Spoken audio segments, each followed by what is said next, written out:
주님의 이름으로 사랑하고 축복합니다. 네, 잘 오셨습니다. 오늘도 하나님의 은혜가 저 말씀 가운데 우리 심령 가운데 새겨지기를 소망합니다.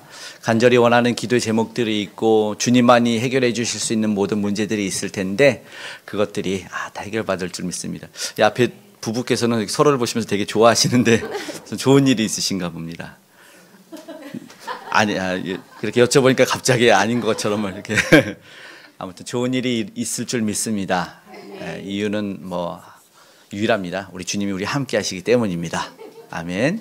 우리야 영원히 떠나지 않고 함께 하시는 그 놀라운 은혜와 놀라운 복이 우리에게 넘쳐나고 우리로 말미암아 또 모르는 이들도 그런 일들이 일어날 줄로 믿습니다. 아멘.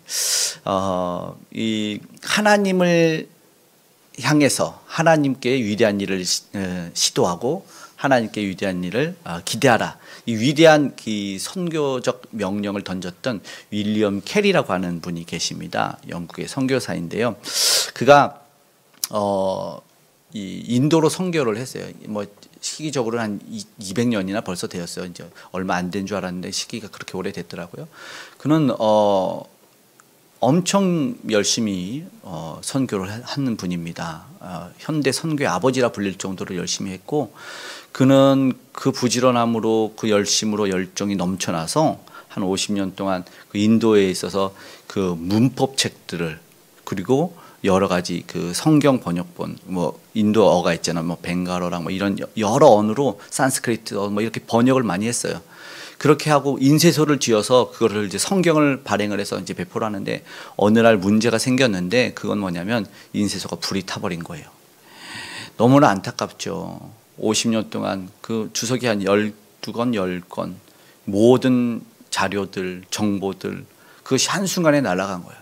망연자실, 낙심하지만 절망하지 않는다는 말을 하고 내가 하나님이 그동안 했던 것에 교만이 있었던 것 같다. 그러나 나는 하나님을 끝까지 바라보노라 하고 눈물을 흘리지만 다시 예배를 하게 됩니다. 하나님을 예배하고 다시 한번 이 선교 소식을 이제 본국으로 영국에 전하고 근데 그것이 유럽으로 좀 알려지면서 50여일 만에 그 인쇄소가 다시 지어지고 더 놀라운 사실은 이 선교를 돕는 3,000명의 후원자가 생기고 갑자기 그리고 실제로 500여 명의 이 젊은 선교사들이 도로 와버립니다. 놀라운 일이 일어난 거죠. 그리고 그가 고백을 하는 거예요. 와, 내가 50년 동안 일은 그리고 그 다 불타버린 게 3년 만에 온전히 회복이 되고 완성이 돼버리는 거예요. 야, 그러니까 내가 50년 동안 했던 게 3년 만에 완성이 된다. 그리고 내가 생각했던 것, 내가 홀로 해야 됐다 모든 것을 뛰어넘는 하나님의 은혜를 경험했다. 이렇게 고백을 하는 것을 보게 됩니다. 우리는 사실은 그래서 한계가 없습니다. 오늘 우리는 말씀의 제목이 뭐였죠? 한계를 벗어날 때. 오늘 우리가 그 말씀으로 오늘 본문을 묵상하면서 한번 생각해 보기를 원합니다. 오늘 우리는 사실은 가둬두죠. 오늘 우리는 내 생각과 지식 속에서 힘이 없음을 느끼고 능력이 약함을 느끼면서 우리는 줄여나갑니다. 겸손해진다고 말하나요? 능력이 없어서 소극적인 모습인가요? 그런 상황이 있지만 그러나 중요한 것은 우리 주님은 여전히 일하신다는 것이었어요. 이런 일들이 오늘 우리 삶에 계속해서 일어나고 있습니다. 그래서 오늘 우리는 내가 정한 한계를 벗어나서 희망으로 나아갈 수 있기를 간절히 소망합니다. 오늘 본문은 사실은요, 어떻게 보면 되게 간단합니다. 죽은 자가 살아난 이야기, 이렇게 그냥 단순하게 이야기해도 되지 않습니까? 그런데 생각해 보면 조금 더 복잡하고 여러 사람을 만납니다. 누구예요? 나사로의 죽음 앞에서 왜 이렇게 여러 가지를 보여주는지를 한번 보게 되는데 솔직하게 오늘 우리는 그냥 나사로만 살리면 좋지 않을까 이런 생각을 할 수도 있어요. 그런데 보니까 제자들도 만나지만 본문 속에 등장하는 인물들 죽은 나사로 앞에서 예수님, 제자들 그러나 또 마르다를 만났죠 지난주에. 그리고 오늘 본문에 마리아가 또 나오고 유대 사람들도 많이 나오는 것을 보게 됩니다. 그렇게 예수님이 여러 사람을 만나고 특별히 예수님의 사랑을 받았던 나사로 앞에서 그 장례 조문 온 사람들이 쭉 있을 거 아닙니까? 그 많은 사람들에게 그냥 해줄 수 있는 것은 무엇인지 또 그들이 이 죽은 자 앞에서 할 수 있는 것은 무엇인지 우리는 당연한 것을 보는 거예요. 사실상 많은 사람들이 뭐예요? 함께 슬퍼해주고 울어주고 뭐 죽기 전에는 염려했던 것 우리가 보게 되지 않습니까? 그런데 오늘 또 안타까운 염려의 눈물, 슬픔의 눈물을 흘리죠. 나사로의 죽음 앞에서 무엇을 보게 되는지 그렇게 마르다를 보았지만 오늘 마리아를 보면서 오늘 몇 가지 살펴볼 일이 분명하게 있다는 것이죠. 오늘 우리도 죽음 앞에서라는 것에 한계적으로 할 수 있는 게 정해져 있습니다. 그런데 예수님이 보여주고자 했던 것은 바로 인간의 한번 한계를 깨닫게 하신다라는 것입니다. 당연히 눈물 흘리고 안타깝겠죠. 사랑하는 사람이 떠났을 텐데. 그리고 조문객들이 많이 찾아온 거 보니까 많은 사랑을 받았던 것 같아요. 귀한 이 형제 자매였던 것 같습니다. 그런데 이 상황이 나사로의 죽음만이 아니라 오늘 인간이라면 누구나 다 직면할 수 있는 문제입니다. 죽음 앞에서 우리는 할 수 있는 것이 사실은 없어요. 또 사랑하는 이의 죽음 앞에서 아니면 뭐 우리가 다 직면하게 될 모든 문제 앞에서 마찬가지입니다. 한계를 알게 됩니다. 그럼 예수님이 이 앞에 선포를 우리가 알지만 전혀 다른 선포를 하십니다. 우리는 예수님을 알고 있어요. 우리는 여기서 예수님을 다 믿음으로 고백하는 공동체이기 때문에 예수님이 어떠한 고백을 했는지 우리는 알죠. 예수님은 뭐라고 했죠? 예수께서 이르시되 나는 부활이요 생명이니 나를 믿는 자는 죽어도 살겠고 무릇 살아서 나를 믿는 자는 영원히 죽지 아니하리라. 이것을 내가 믿느냐.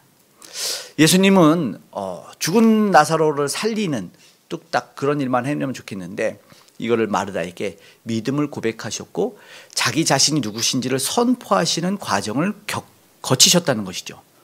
그러니까는 오늘 우리가 아쉽고 섭섭할 때가 뭐냐면 그냥 누군가가 있을 때 좀 도와주고 능력 있는 자가 권력 있는 자가 힘 있는 사람이 어려운 사람 도와주고 그리고 뭐 요즘 의사가 아픈 병자 돌봐주면 그럼 그게 다가 아닌가라고 생각을 할 수가 있습니다. 그런데 그러지 못할 때 그러니까는 예수님이 병을 고쳐줄 수 있는 분이라고 여겼는데 그러지 못했을 때 아쉬움과 섭섭함이 남죠. 그러니까 그마저도 얻지 못했으니까 얼마나 우리도 느끼는 것은 야 내가 버려진 건가? 왜 나에게 이런 일을 행하시나? 그런데 이게 예수님을 진짜로 경험하기 전에 깨닫는 일입니다. 오늘 본문에 보면 예수님을 알고 예수님을 사랑한 사람이었는데도 불구하고 예수님이 사랑했다고 분명히 말합니다. 모두가 알고 있어요. 오늘 본문에도 등장합니다. 예수님이 저를 얼마나 사랑하셨는가라고 말하는데 그들도 모르는 것이 있어요. 특별히 오늘 본문에 뭐냐면 마리아가 모르는 것이 있습니다. 그걸 우리는 한계라고 저는 정하고 싶은 거죠. 그런데 사실 언니 마르다와 별반 다를 게 없어 보여. 오늘도 똑같은 이야기를 하는 것입니다. 근데 조금 차이가 있었다면 옥합을 깨트린 여인이라고 이 나사로의 죽음 앞에 설명이 돼요. 그녀는 예수님께 옥합을 깨트린 여인. 그러니까 무슨 말이냐면 마리아라고 하는 여인도 한계를 가진 건데 아무리 이전에 헌신을 많이 했더라도 아무리 내 귀한 것을 부어 주었더라도 절정의 문제 속에서는 동일한 사람이다라는 연약함이 드러난 거예요. 그가 마치 엄청난 신앙을 가지고 우리 예수께 헌신과 모든 것을 드린 여인 같았지만 오늘 본문에 보면 어떠한 모습인지 그 연약함이 절실히 드러나 있습니다. 그걸 뭐라고 하냐면 마리아의 한계라고 그렇게 정하고 싶다는 것이죠. 언니 마르다는 예수님 앞에 달려나갔죠. 마을에 오시기 전에 입구에 달려나갔어요. 그런데 오늘 본문은 달라요. 오늘 주저앉아 있어요. 그러니까 초상집입니다. 상가집에서 조문객들과 함께 앉아 있어요. 그런데 오늘 예수님이 부르시니까 그제서야 급히 일어나 달려나갔다는 오늘 본문을 보게 되는 것입니다. 그러니까 예수님이 부르시기 전에는 조금 신앙에 특별났던 그 여인조차도 바닥에 앉아 있을 수밖에 없는 거예요. 거기서 눈물 흘릴 수밖에 없었던 것이 마리아의 한계였습니다. 이유는 모르겠습니다만 어쩌면 우리가 있잖아요. 죽은 자에 대한 예의 아니면 가족으로서의 의무, 조문객들에 대한 의무를 지키기 위해서 내가 슬퍼서 그와 함께하고 싶지만 예수님에게 달려가고 싶지만 이 의무적인 것 때문에 그런데 의무를 벗어나야 기쁨에 이룰 수가 있어요. 그 한계를 벗어나야지만 기쁨에 도달할 수 있다는 것입니다. 그때 예수님이 그녀를 조용히 부릅니다. 가만히 부른다고 말하는 것은 마르다가 경험했던 예수님이 또 다른 희망, 아직은 잘 알지 못하지만 또 다른 희망 무언가를 마르다가 경험한 걸 마리아에게 전해주는 것 같아요. 오늘 28절 한 번만 더 읽어볼까요? 시작. 이 말을 하고 돌아가서 가만히 그 자매 마리아를 불러 말하되 선생님이 오셔서 너를 부르신다 하니. 아멘. 오늘 말씀에서 가만히 부르는 것이 이 현재 시제로 사용이 돼요. 너 부르셨어가 아니라 너 지금 부르고 계신다는 진행의 의미로서 지금 당장 그 기다리시는 예수님에게 갈 것을 촉구하는 말입니다. 절망 속에서 소망으로 지금 변화되는 것을 이야기하는 것이죠. 그러니까 답이 없어 한계를 느끼고 있는 그 주저앉은 여인에게 예수님이 말씀하는 것입니다. 그러니까 이 여인이 여기서 조금 다름이 나타납니다. 29절 함께 읽겠습니다. 시작. 마리아가 아멘. 죽은 오라버니를 당연히 사랑했겠지요. 그렇죠? 조문객들도 있었기 때문에 내가 빈소를 지키는 것이, 그러나 여기서 즉각 일어나는 반응을 보입니다. 그렇지만 이어지는 것 여기까지는 좋은데 가자마자 예수님의 발 앞에서 엎드려서 무엇을 했는지 보면 역시 마리아의 한계가 있구나라는 것을 보게 됩니다. 함께 읽어볼까요? 시작. 마리아가 예수 계신 곳에 가서 배웠고 그 발 앞에 엎드려 이르되 주께서 여기 계셨더라면 내 오라버니가 죽지 아니하였겠나이다 하더라. 마르다와 동일합니다. 예수님이 여기 계셨더라면 우리 오빠가 안 죽었을 텐데. 이건 무슨 말이냐면 예수님을 온전히 알지 못하는 겁니다. 예수님 앞에 선포해서 죽어도 살린다고 분명히 영원히 죽지 않는다고 말씀을 하셨는데 그녀의 한계는 뭐냐면 예수님을 당연히 모르는 것이었고 아무리 헌신을 많이 했고 아무리 많은 시간 함께하고 예수님을 사랑한다, 예수님에게 사랑의 고백을 들었을지라도 죽음 앞이라는 자기가 가둬둔 한계의 고백은 병들기 전에 고쳐주는 예수님이었다는 겁니다. 아직 모르는 게 있었다는 것입니다. 그러니까 자기의 감정을 쏟아내고 예수님 앞에 펑펑 울어요. 눈물 흘리는 의미는 이렇게 했죠. 계셨더라면 하고 이 다음 줄에 울게 됩니다. 그러니까는 이어서 유대인의 한계를 본다면 유대인들도 마찬가지예요. 오늘 마리아가 우는데 함께 울어요. 33절 읽어보겠습니다. 시작. 예수께서 그가 우는 것과 또 함께 온 유대인들이 우는 것을 보시고 심령에 비통히 여기시고 불쌍히 여기사. 네, 마리아의 한계와 저 유대인들의 한계, 울 수밖에 없어요. 눈물밖에 안 난다 이런 말 하죠. 네. 눈물도 안 나는 경우도 있다고 하는데 그때는 억울할 때고 눈물밖에 안 납니다. 눈물밖에 안 나. 왜냐하면 할 수 있는 게 없어요. 할 수 있는 게 없어. 소중한 사람을 잃고 내가 할 수 없는 한계에 부딪혔을 때 눈물밖에 안 납니다. 그렇게 오늘 모두가 울 수밖에 없는데 물론 아무리 사랑하는 사람이 아무리 좋아했던 사람이지만 아픔을 겪고 슬픔을 겪으면 할 수 있는 것이 뭐예요? 문제 해결이 아니에요. 유대인들이 뭐예요? 같이 달려가지고 같이 울어주는 게 그게 다예요. 그게 문제 해결입니까? 문제 해결은 절대 아니라는 것입니다. 이게 마리아와 유대인들 모두의 한계입니다. 어쩌면 그들의 편에서는 그게 내가 할 수 있는 게 최선이었는데 맞아요. 최선이라는 것에 그걸 부인하는 게 아닙니다. 그러나 그 슬픈 마음의 원인, 이유를 제거할 수는 없다라는 것이 오늘 우리가 모두 가진 한계라는 것입니다. 아무리 사랑했더라도 아무리 헌신했더라도 누구나 다 겪는 것이죠. 그러니까 이 유대인들은 여기서 한술 더 떠서 예수님을 평가합니다. 그러니까 내가 가진 지식으로 내가 가진 한계를 정했잖아요. 그러니까는 36절과 37절에 예수님에 대한 평가를 합니다. 함께 읽겠습니다. 이에 유대인들이 말하되 보라 그를 얼마나 사랑하셨는가 하며 그중 어떤 이는 말하되 맹인의 눈을 뜨게 한 이 사람이 그 사람은 죽지 않게 할 수 없었더냐 하더라. 그럼 마르다와 마리아와 다 동일합니다. 그리고 사실은 37절에 보면 약간 비아냥거리는 말이기도 합니다. 아니 맹인도 눈 뜨게 한 사람이 죽지는 못하겠냐? 라는 약간의 비아냥거림과 아직 무지죠.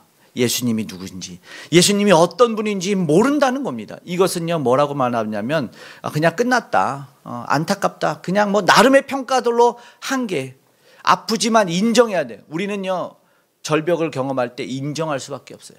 이것이 이 슬픔을 경험한 사람들의 단계입니다. 처음에는 부인하고 막 완강히 부인하고 우울에 빠지고 하다가 마지막 단계는 단념하거든요. 오늘 이것은 사실은 단념의 상태입니다. 그거밖에 할 수 없잖아요. 그런데 이게 사실은 알려주는 것이 무엇이냐면 사람은 한계를 벗어날 수 없다는 것을 깨닫게 합니다. 인간은 원래 그렇습니다. 오늘 보면은 가족이 울어주고 친구가 울어주고 친척이 울어주고 한다고 봅시다. 그런데요, 성경에 보니까 그것조차도 위로가 안 되고 오히려 더 안 좋은 일이 있더라고요. 욥기와 바울을 보면 그런데요, 이 바울이 제자 디모데한테 솔직한 고백을 합니다. 함께 읽어볼까요? 내가 처음 변명할 때 나와 함께한 자가 하나도 없고 다 나를 버렸으나 그들에게 허물을 돌리지 않기를 원하노라. 처음부터 얘기 안 하면 일이 있는지도 모르는데 저들이 나를 다 떠났어. 근데 나 저들은 원망스럽지 않아. 얘기 아예 안 했으면 모르는데 지금 조금 원망이 있었다는 거예요. 보십시오. 나와 함께한 자가 하나도 없고 다 나를 버렸다. 바울이 사역의 초창기에는 기적이 일어나고 많은 사람이 붙고 놀라운 기적이 일어나는데, 근데 감옥에 갇히고 나왔다가 또 갇히고, 처음에 주택 연금됐을 때는 사람들이 많이 모여요. 자주 찾아와요. 그런데 이제 사역의 말기에 되니까 모두가 버리고 다 떠났대. 함께하는 자가 하나도 없대요. 어쩌면 이게 인생인 거예요. 나름대로 평가해보고, 야, 지치는데? 야, 이거 힘든데? 이거예요. 욥기는 조금 더 심하게 됩니다. 왜냐하면 얕은 경험과 지식으로서 정죄로 나아가거든요. 욥기에서 사실은 친구들이 서양에서 보면 이거죠. 때리는 시어머니보다 말리는 시누이 있죠. 말리는 시누이가 더 밉다. 욥기 친구들이다. 이걸 똑같이 비유합니다. 이걸 한번 볼까? 처음에는 이렇게 함께 공감을 해요. 읽어봐요. 눈을 들어 멀리 보매 그가 욥인 줄 알기 어렵게 되었으므로 그들이 일제히 소리지러 울며 각기 자기의 겉옷을 찢고 하늘을 향하여 티끌을 날려 자기 머리에 뿌리고 밤낮 7일 동안 그와 함께 땅에 앉았으나 욥의 고통이 심함을 보므로 그에게 한마디 말하는 자가 없었더라. 아멘. 욥이라는 사람이 고난, 고통의 대명사처럼 여겨집니다. 구약 성경에. 족장시대에 살았던 욥이 동방의 의인이었고 가장 큰 거부였으나 하나님이 그를 까닭없이, 인생이 볼 때는 까닭없이 치십니다. 이해가 되지 않죠. 사람들은. 의인이었는데 무슨 일이 일어날까? 어떻게 치셨냐면 건강을 잃게 하셔. 사람들은 알아볼 수 없다 합니다. 친구들은. 그리고 모든 재산이 다 없어져 버려요. 종들도 다 떠나고, 그리고 10명의 자녀도 다 죽어버립니다. 모두가 절망하고, 심지어는 그 고통을 못 봐서인지 아니면 그 하나님을 부인하는지 그 아내조차도 너 차라리 하나님을 저주하고 죽어버려라 라고 말했을 때 욥이 주신 자도 여호와시니 거두신 자도 하나님이시다. 여호와 이름은 찬송을 받으실지다 라는 고백을 하는데, 그리고 나서 이 친구들이 와서 그 7일 동안 아무 말하지 않고 자기의 옷을 찢고 함께 울어요. 그러네, 아까 말했죠. 내 지식이 나타나기 시작하고 내 정죄가 나타나. 가만히 보니까 욥이 친구들이, 세 친구가 한 명씩 돌아가면서 속된 요즘 말로 욥을 까기 시작합니다. 야, 근데 내가 알기에 하나님이 잘못한 사람을 치던데, 야, 너 잘 생각해봐라. 혹시 뭐 잘못한 게 있을 거야. 욥은 없다. 나도 잘 모르겠다. 그리고 아주 중요한, 내가 죽어도 내 가족 밖에서 내 영혼이 내 대속자에게 나아갔으면 좋겠다. 그가 나를 위해서 한번 나를 위해서 신원해 주셨으면 좋겠다라고 말하면서, 그러면 이 말한 세 친구에 대한 욥의 평가가 어떤 줄 아실까요? 욥이 그 친구들한테 이렇게 말합니다. 함께 읽어봐요. 시작. 나의 가까운 친구들이 나를 미워하며 내가 사랑하는 사람들이 돌이켜 나의 원수가 되었구나. 아멘. 우리는요, 여기는 사람만 보지만, 우리 인간의 한계를 느끼지만 우리가 가진 모든 것은 한계가 있습니다. 모든 것이 끝이 있습니다.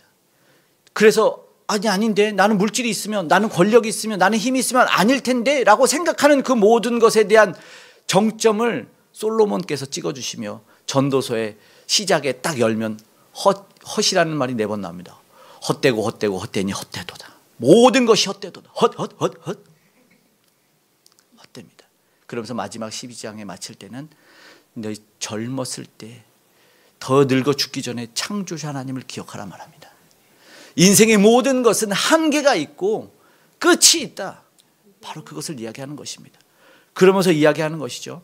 오늘 누구를 보고 있는지, 오늘 우리는 연약함을 깨닫게 되고, 사실은 마르다와 마리아의 모습, 그리고 뭐 바울이나 아니면 뭐 욥이나 그 친구들을 볼 때도 사실은 오늘 우리는 인생이 무엇을 깨닫냐면 한계다. 근데요, 그 한계를 깨닫는 게 은혜입니다. 나는 안 돼요. 그래서 오늘 예수님이요, 사실 그것 보여주시는 겁니다. 무엇을 보여줬어요? 인생에서 우리가 마음껏 살 수 있다고 생각했어요. 사실 그게 우리의 타락의 시작이었어요. 하나님의 법을 벗어나 보자. 우리는 왜 저 두 나무를, 생명나무 그리고 선악을 알게 한 나무를 그거 치워버렸어. 우리는 범죄하지 않았을 때 하나님이 범죄하게 한 원인 아닌가? 아니요, 그것이 바로 그거예요. 하나님 없이 살 수 없다는 고백. 근데 나 하나님 없이 살 수 있어. 그것을 넘어서서 내 법으로 살겠다고 했거든요. 오늘 본문은 사실 한번 잘 생각해 봐야 돼요. 왜요? 오늘 우리가 생각해 볼 게 그거예요. 나사로가 죽었잖아요. 그럼 나사로한테 가서 나사로한테 살려주면 된다. 이게 오늘 우리가 내고 싶은 한계죠. 예. 배고프면 밥 먹으면 되지. 철없는 아이들은 밥이 없었어. 라면 먹지. 이게 한계예요. 목마르면 물 마셔. 근데 그게 아니라는 거예요. 지금 예수님이 가만히 보세요.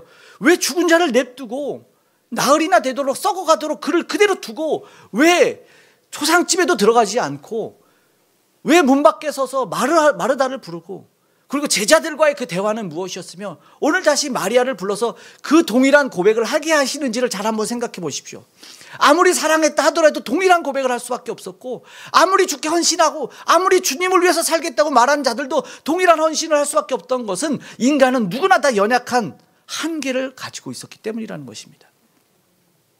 그런데 예수님이 오늘 알려주시고 왜 그에게 바로 가시지 않았을지 오늘 보면요, 오늘 우리에게 알려주시고 싶었고 후대에 전하고 싶었던 것은 오늘 수많은 마르다와 마리아가 존재하기 때문이라는 것입니다. 믿지 못하고 가장 절박한 순간에는 여전히 내 법으로 살고 주님을 원망하는 거죠. 여기에 대해서 오늘 우리는 누구인지, 우리 주님은 누구신지를, 우리가 누구인지 예수님이 누군지 바로 그것만 깨달으면 되는 것이에요. 오늘 반드시 그것을 알려주기 위해서 예수님이 이 수고를 하고 계시는 겁니다. 그래서 무엇이냐, 중요한 것은 우리의 한계를 넘어선다는 것입니다. 사랑하는 이들이지만 넘어서지 못하는 것이 있어요. 그리고 넘어서야 될 때가 있다는 것이죠. 한계를 말입니다. 그러니까 최고의 절망 앞에서 오늘 우리는 그것을 넘어설 수 있다고 봐야 되는 것이죠. 모든 인류가 넘어서지 못하는 것이 뭐냐면 죄와 사망이었습니다. 그 결박 끊을 수가 없었어요. 그 멍에를 벗어날 수가 없었어요. 그런데 예수께서, 우리는 알지만 그 죄와 사망의 저주를 끊으신 분입니다. 오늘 이 3월이 종료주일을 거쳐 부활을 소망하는 달이거든요. 예수님이 우리가 주일날, 이 일요일이라고 하는 주일에 예배하는 것이 주님의 부활을 기념하는 날이기 때문에 매 주일날 그 사망 권세, 그 저주를 깨트리신 날 우리는 예배하고 있는 것입니다. 이 주일의 예배의 기념이 바로 그것입니다. 그 귀한 진리를 알려주려고 나사로를 지금 잠시 죽음에 머물러 두시지만 우리에게 오셔서 알려주시는 것이 바로 이것이라는 것이죠. 오늘 우리가 생각하는 것이 그것이 있어요. 최선인데 왜 최선을 선택하지 않냐고 따지는 이들에게 차선이라고 보여지는 것이 최고가 될 수 있다는 것을 알려줍니다.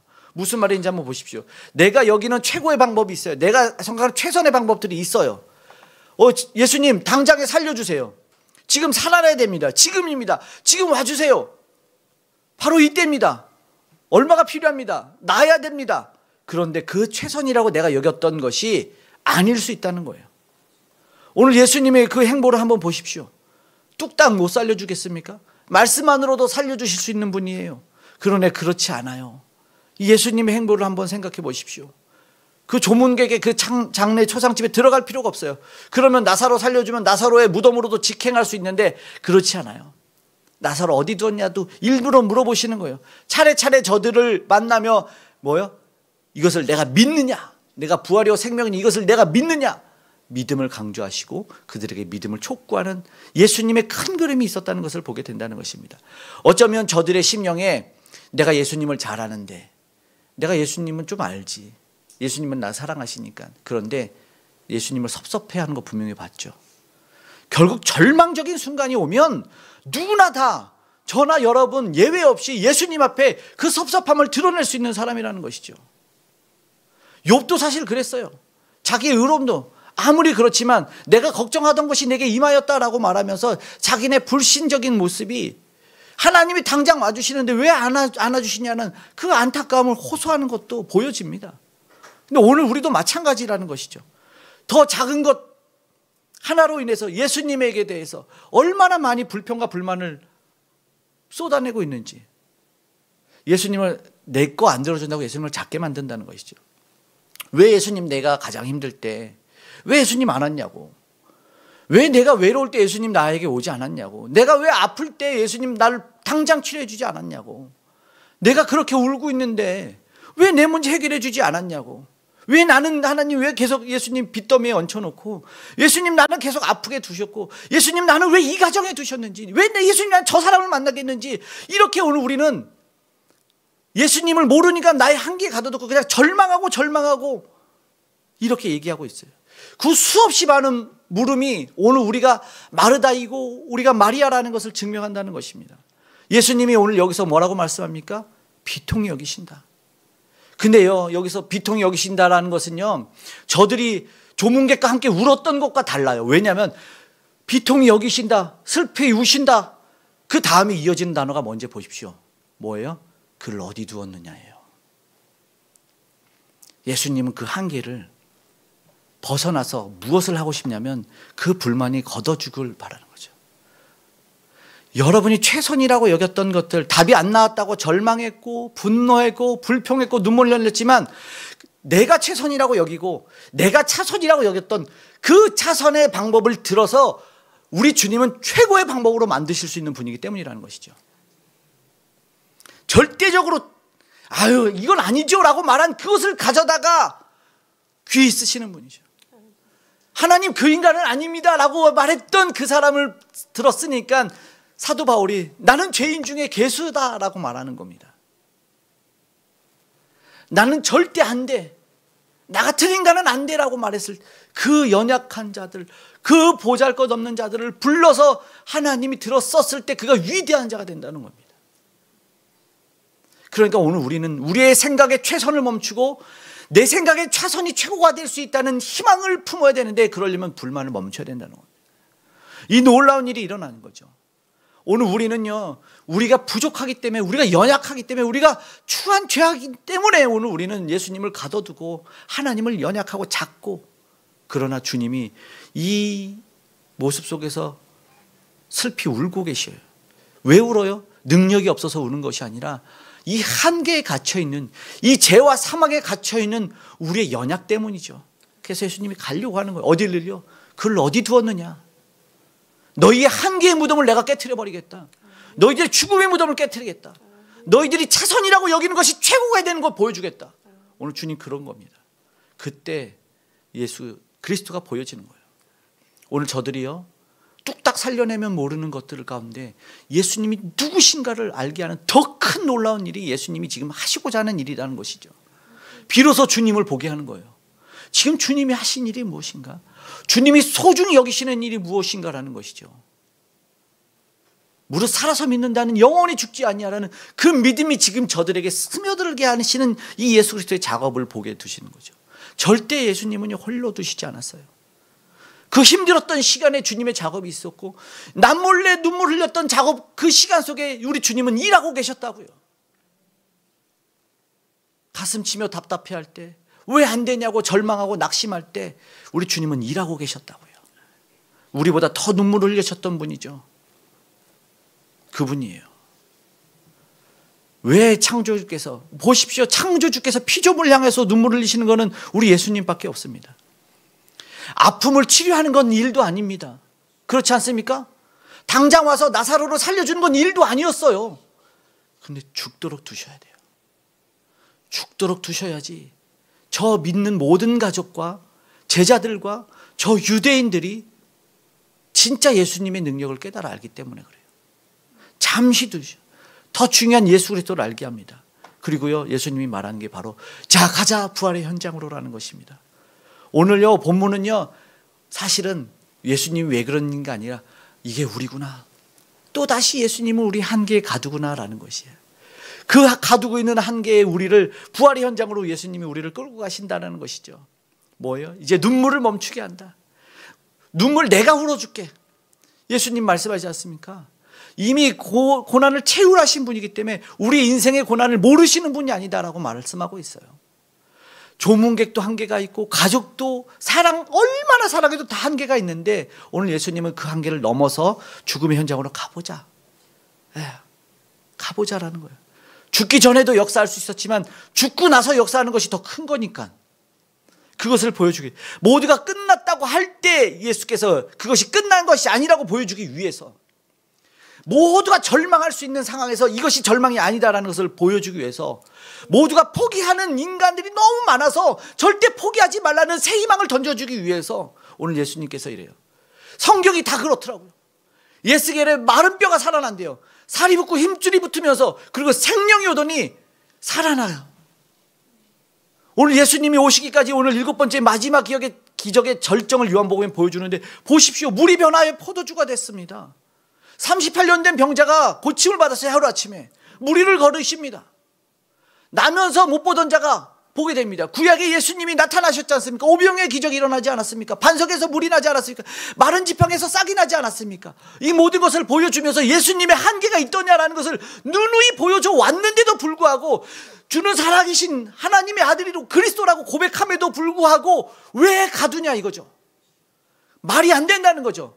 나는 예수를 믿음의 주로 고백한다고 말하며 예배드리고 이 현장에 와 있음에도 불구하고, 주님을 찬양함에도 불구하고, 주님, 그러나 내 문제 주님이 해결하지 못할 겁니다 라는 그 마리아에게 말하고 있어요.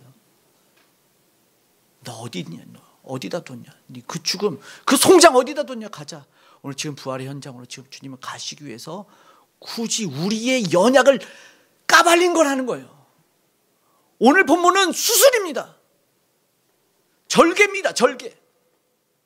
여전히 사랑했다고 옥합을 깨뜨렸던 그 여인조차도 예수님 앞에서 통곡하고 울고, 주님이 계셨던이라면 자기의 생각에 한계를 가둔 그 사람에게 오늘 우리를 까발리는 거죠. 너도 여전히 한계 속에 있구나, 너도 한계 속에 있구나라는 것을 보여주는 거예요. 포기할 문제가 아니다라는, 왜 너는 나를 그렇게 작게 만드냐라는 것이죠. 오늘 우리는 한계의 바리케이드를 치워버렸으면 좋겠습니다. 저도 여러분도 한계가 오면, 벽이 닥치면 답답하고 무지하지만, 오늘 우리는 말씀 속에서 위로와 소망을 갖고 다시 한번 주님을 다시 한번 바르게 만나고 기도하기를 원합니다. 도전했으면 좋겠습니다. 믿음의 눈을 열어서 주님을 한번 봤으면 좋겠습니다. 예수님은 상같이 가실 필요 없습니다. 왜 예수님 당장 안 오냐고 걱정할 필요 없어요. 내가 생각한 최선이 그것이 차선이어야 돼요.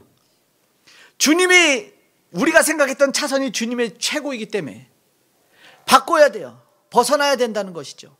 오늘 우리를 알려주시는 예수님의 메시지, 우리 함께 가려고 하는 거예요. 어디다 뒀냐 그 송장. 오늘 그 한계를 벗어난 예수님이 오셨다는 겁니다. 오늘 우리는 사망의 그늘에 앉아, 그 사망의 그늘에 앉아있던 그 백성들이 기쁨과 찬송으로 바뀌기를 주님이 원하시는 것입니다. 그 한계를 벗어나기 위해서 오늘 우리가 말씀 안에서, 그렇습니다 주님, 내가 주님 없으면 내가 그곳으로 갈 수 없습니다, 함께 가주십시오, 한 걸음 한 걸음 나아가는 우리 그 부활의 현장으로 나아가기를 원합니다라고 우리 고백하면서 사망의 그늘에 앉아 우리 함께 찬양하기를 원합니다.